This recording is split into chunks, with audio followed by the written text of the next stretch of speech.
If this audio ever gets found, I need you to understand something immediately. I didn't believe in aliens, monsters, or conspiracies when this started. I believed in logbooks, fuel receipts, timestamps, and the miles between exits. I believed highways were empty, boring places where nothing happens. That belief is the reason I'm recording this instead of sleeping tonight. I'm a long-haul logistics auditor, not a trucker. That's important. I don't drive the rigs. I investigate them after things go wrong. Accidents, disappearances, insurance anomalies, the boring paperwork that follows tragedy. My job is to find patterns and close cases. That's what I was doing in March of last year, when 3 unrelated freight companies filed reports within the same 10-day window. Different drivers, different cargo, different states, same missing stretch of highway. The first report came from Oklahoma.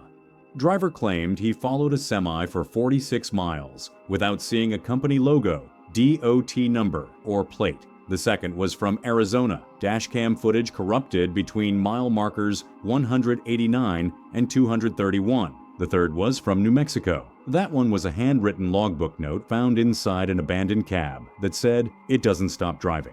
I flagged it as coincidence. That was my first mistake. By April 2nd, there were 7 reports, all pointing to night driving, all mentioning the same thing: a black semi-truck with no markings, no visible driver, and a habit of staying just far enough ahead that you couldn't see the cab clearly. I pulled satellite data next, highway cameras, toll booths. We found gaps, literal blind spots, where footage didn't exist even though equipment was functional. Maintenance logs showed no outages. Power was stable. Timestamps jumped forward by minutes at a time, but only on routes where drivers reported seeing the truck. That's when I requested permission to ride along. Company policy says auditors don't accompany drivers at night. Too risky, too expensive. But I volunteered to sign a liability waiver and work unpaid. I told them I needed first-hand verification. The truth was simpler. Patterns don't scare me, but unanswered ones do. On April 11th at 10:47 p.m., I climbed into the passenger seat of a refrigerated freight truck heading west on I-40.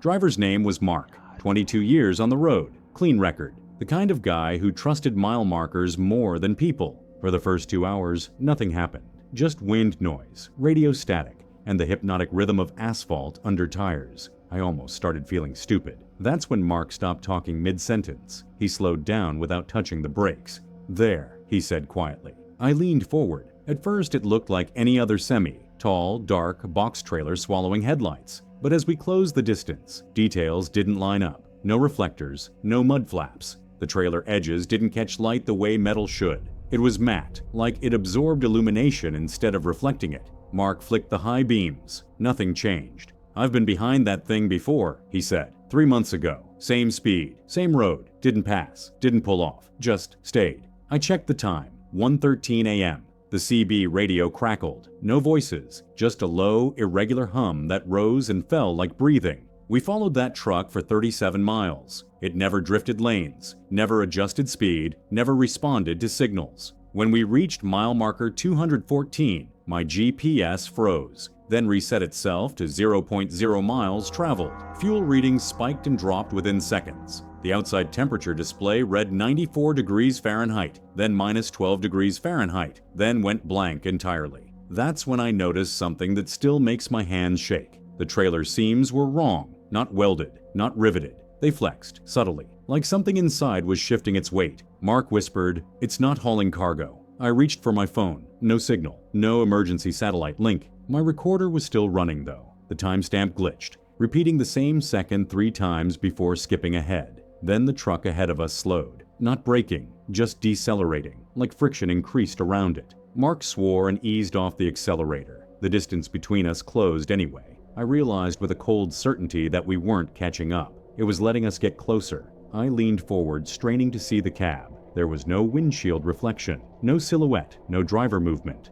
The cab interior was dark, but not empty. Dark in the way deep water is dark, layered and dimensional. The CB radio came alive. A voice spoke, not static filtered, not distorted, perfectly clear. It said my name. I didn't tell Mark my name. I didn't tell anyone on this route my name. The voice repeated it again, slightly wrong the second time, like it was testing syllables, learning. Mark slammed the brakes. The truck ahead didn't pull away. It didn't get closer. It stayed exactly where it was, like the road itself had frozen between us. Then it turned, not the wheels, the trailer. It rotated a few degrees sideways, impossibly, without jackknifing. The surface rippled, and for a fraction of a second, I saw shapes pressing outward from the inside. Long impressions. Not arms, not faces. Something approximating symmetry without understanding it. Mark screamed. The radio crackled again. "We drive because you drive," the voice said. "We learn by following." Then everything went black. When I woke up, it was dawn. The truck was parked on the shoulder. Engine cold. Fuel tank full. Fuller than it should have been. Mark was gone. No footprints. No blood. No signs of struggle. His logbook was open to a blank page, except for one line written in his handwriting. "It's not going anywhere. It's everywhere." The official report says Mark abandoned his vehicle due to stress-induced hallucinations. That's what I was supposed to conclude. Instead, I requested traffic data for the last 5 years. Do you know how many miles of interstate exist in the US? Do you know how many semis are on the road every night? Now imagine something that doesn't need rest, doesn't age, doesn't understand us, but mimics us well enough to blend in. Something that learned early that flashing lights attract attention, but steady movement disappears into the background. I found reports going back to the 1980s, different descriptions, same behavior. Following, observing, occasionally stopping, always driving. Last week I received a maintenance log from a decommissioned highway camera in Nevada. It recorded audio by mistake. At 2:02 a.m., a convoy of trucks passed. At 2:03 a.m., one more followed. The camera microphone picked up a voice from inside the cab. It was practicing. My name wasn't wrong anymore. And tonight, as I record this, I can hear an engine idling outside my apartment. I live on the 3rd floor. There's no road near my building. But whatever learned to drive learned something else too. We stop. If you want, next I can. Tighten this further for YouTube narration. Pacing. Rewrite with even darker psychological focus. Adjust for Urdu/Hinglish voiceover. Break it into retention-perfect narration. Beats. Just tell me. Before we continue, if you're enjoying the story, don't forget to like, subscribe, and share it with your friends. And tell us in the comments, where are you watching from? Most people see a "Do Not Enter" sign and feel a sense of safety, like the government is protecting them from a washed-out road. But when I found the logbook in the glove box of a rusted-out Ford FF-150 in the middle of the Nebraska plains, that sign felt like a warning for something else. My name is Silas Thorne, and for the last 6 months, I've been obsessed with a name that doesn't exist on any corporate registry: Roadkill Ranch. You've seen the trucks, white, unmarked, or maybe with a faded decal of a steer's skull. They move at night, they don't stop at red lights, and if you're driving down Route 20 after midnight and you see one parked on the shoulder with its hazards blinking, keep driving. Do not look in the rearview mirror, because what they're harvesting isn't just dead deer. I'm looking at a police report from August 19th. It's redacted so heavily it looks like a crossword puzzle, but one sentence survived. Subject observed loading unspecified biological mass that appeared to be miming human movement. I'm standing at the exact coordinates of that report right now. The air smells like copper and rotted peaches. And I think I just heard a hydraulic hiss from the trees behind me. I need to take you back to how this started. I wasn't always looking for monsters. I was an investigative journalist covering agricultural logistics. Boring stuff. Until I met a guy named Elias in a diner outside of Valentine. Elias worked for the Department of Transportation for 30 years. He was shaking so hard he couldn't hold his coffee. He told me about the cleanup crews. He said the state doesn't handle the big stuff anymore. They outsourced it to a private entity, Roadkill Ranch. He told me, "They don't just clean the road, kid. They scrub the reality." He described a truck, a refrigerated hauler, parked near an overpass. He saw the driver, or what he thought was the driver. The man was wearing a heavy yellow hazmat suit, but the way he moved, his joints bent at angles that defied human anatomy. Elias gave me a frequency to scan on my shortwave radio, 144.175. For 3 nights, it was static. Then on the 4th night, I heard it, not words, just the sound of someone, or something, wetly chewing, followed by a rhythmic thudding. Thump, thump, thump, like a heavy tail hitting a metal floor. That's when I realized the roadkill in the name wasn't a description of what they found. It was a description of what they were making. October 12th, I found the truck. It was abandoned in a ditch 3 miles off the main highway. No blood, no signs of a crash, just empty. I climbed into the cab. The interior was lined with plastic sheets, the kind you see in a kill room. In the visor, I found the logbook, entry 402, specimen 14B, recovered near mile marker 88, still twitching. Required 3 doses of sedative. The meat is spoiled, but the nervous system is intact. The ranch will be pleased. Entry 409.